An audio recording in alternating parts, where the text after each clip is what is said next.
Welcome back to the Talent Studio. I'm Greg Pershin, and with me is the Pocono Mountains Magic Club. You guys always get me a little nervous because there was that one year you tried to sew my hand off, and that was fun. Yes, yeah, it was fun.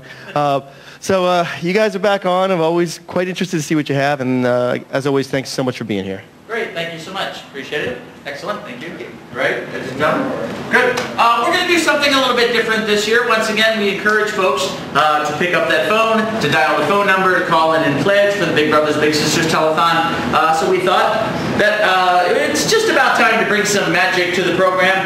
And my son, Austin Alexander Miller, who is a magician in his own right, decided to do something a little bit dangerous for the program this evening. So I have some chain shackles right over here.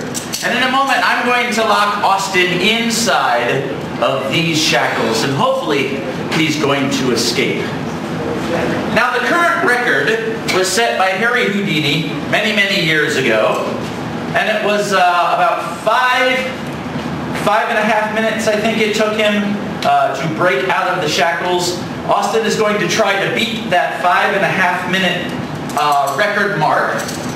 So there's one hand right over there, and the second, there you go, just like this. The first chain, and the second chain. They are tight, ladies and gentlemen, trust me, they are tight, just like that. And let's see, if I could just get somebody from the viewing audience, just really quick, to come on up here and just check these shackles out to make sure that they're tight. Let's see. How about that young lady on the left-hand side there? The left-hand side, the one, the other one, the other one, the other one. Yep, no, the other one. You, come on up here. Come on, come on, come on. There you go. There you go. Just kind of tug on those and make sure they're just locked on there and they're secure. Check the locks and make sure they're okay. Excellent. Very good. Have a seat, young lady. You did a fantastic job. We're just going to take the cloth and place it over his hands. Like that. Now, ladies and gentlemen, in a moment, Austin is going to call upon the spirit of Harry Houdini to get out of the chain shackles in under hang on, Austin, I'm trying to talk to the audience. In under 5.5 minutes, he's going to try to break the record once and for all. Hold on a second, Austin. I'm trying to set up the thing here. And in a moment, he is going to take the record of 5.5... Dude! Sorry. Ladies and gentlemen, Austin Alexander Miller, give him a nice round of applause. It is now time to introduce you to a friend of mine. He's a really good friend of mine. You have to give it up, ladies and gentlemen, for my friend Bob. Are you ready to meet Bob? Bob is totally awesome. Check this out, ladies and gentlemen. Bob the Balloon. Bob the Balloon, ladies and gentlemen. You guys look underwhelmed, okay? This is Bob the Balloon. He's a little depressed. I guess you could say he's deflated. Okay. Bob does impressions. This is Bob. This is his impression of a bird. Pretty cool. Okay. This is his impression of a police siren. This is his impression of the latest Superman movie. Austin, can I have that back, please? Now, I wasn't kidding when I said that he does bird impressions.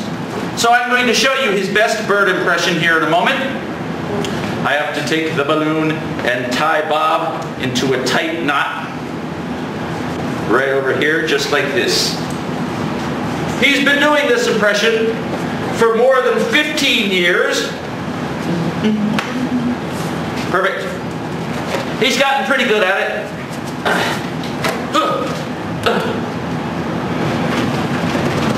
Does it look like he's flying? Okay. Bob, they did not like your bird impression. Do you know what that means? That means that you have to go into the box. This box right over here, ladies and gentlemen, the torture box. I'm going to place Bob inside the box. Like this. Now, once Bob is inside of the box, there's only one other thing that we can do.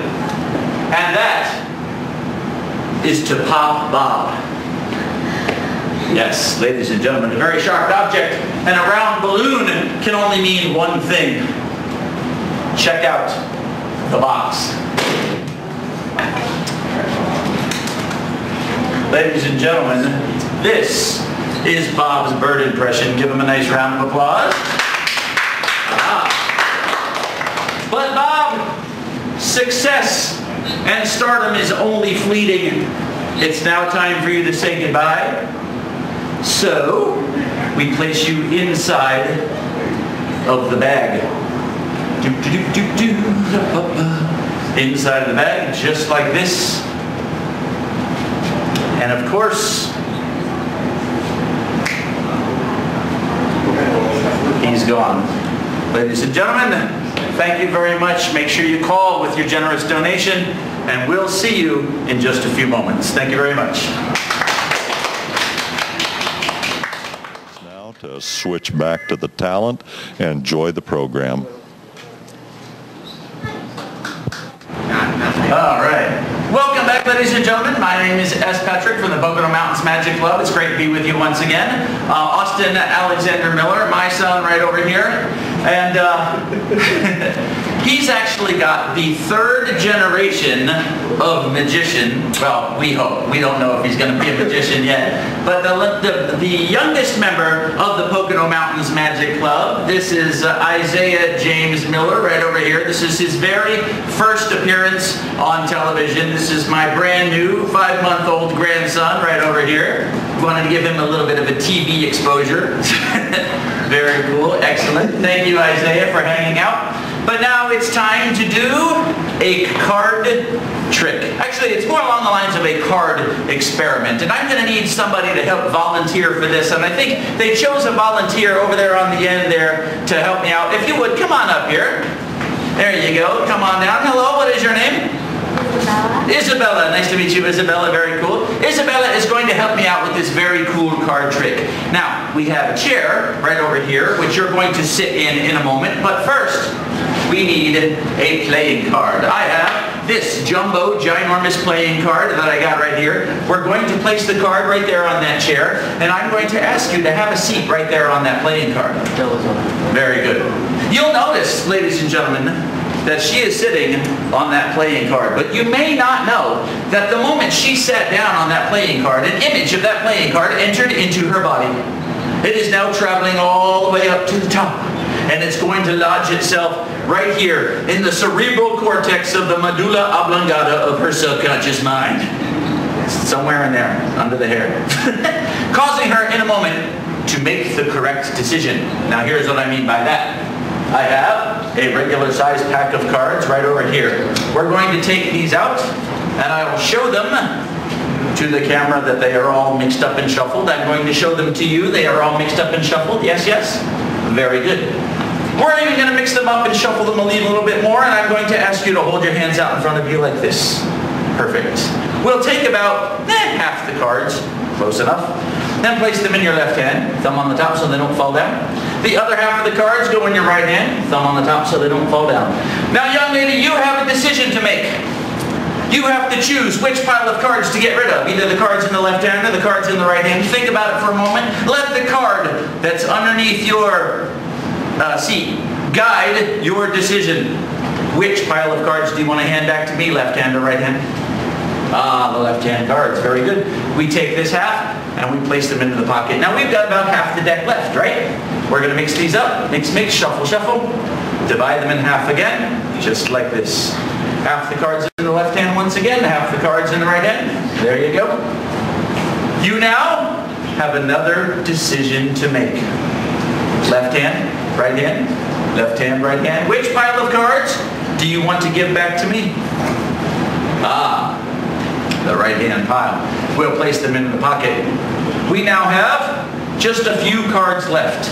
Not enough to make two separate piles, so this time we're going to mix the cards up. Mix, mix, shuffle, shuffle. And for your third and final decision, I'm going to ask you just to touch the back of one card. Don't take it out, don't pull on it, just touch the card. Because whichever card you touch, I'll cut it to the top, peel it off, and give it to you. The top one? Are you sure you want the top one? Okay, she's going to take the top card. So we take the top card, peel it off, and give it to you. Hold on to it for just a moment. The rest of the cards, go right over here in the pocket. Now there are 52 cards in a pack of playing cards. But she eliminated 51 out of those 52 cards. Left, right, left, right, left, right. You are now holding one card. One card after 3 separate and distinct choices. If you would, I'd like you to slowly and carefully stand up and take this card, turn it around, and show everybody here in the audience and everybody at home which card you chose. Go ahead. Hold it up. Let them get a good tight shot on that card right over there. There you go. Race right there in that middle camera right over there, or that third camera, whichever one has the red light on, if you know what I'm talking about. Let's see here. Let's see. What card did you choose? I don't even know what it is. The 8 of hearts. The 8 of hearts right over there. Not a bad choice. But that only goes to prove exactly how smart you are. Because you see, you've been sitting on a jumbo ginormous card this entire time. That card there under your seat, which proves that you are indeed a very smart person. If you were to take that card and lift it up and show the audience, it's the exact same 8 of hearts, ladies and gentlemen. Nicely done. Excellent work. Do you know what this means? I'm smart? Absolutely. It also means you have an incredibly intelligent butt. And with that, I'll say no more, but I will turn it back over to you guys. Once again, S. Patrick from the Pocono Mountains Magic Club. Make sure before the end of the telethon, you call in, you give your generous donation, and hopefully we'll see you guys again real soon. Thank you so much.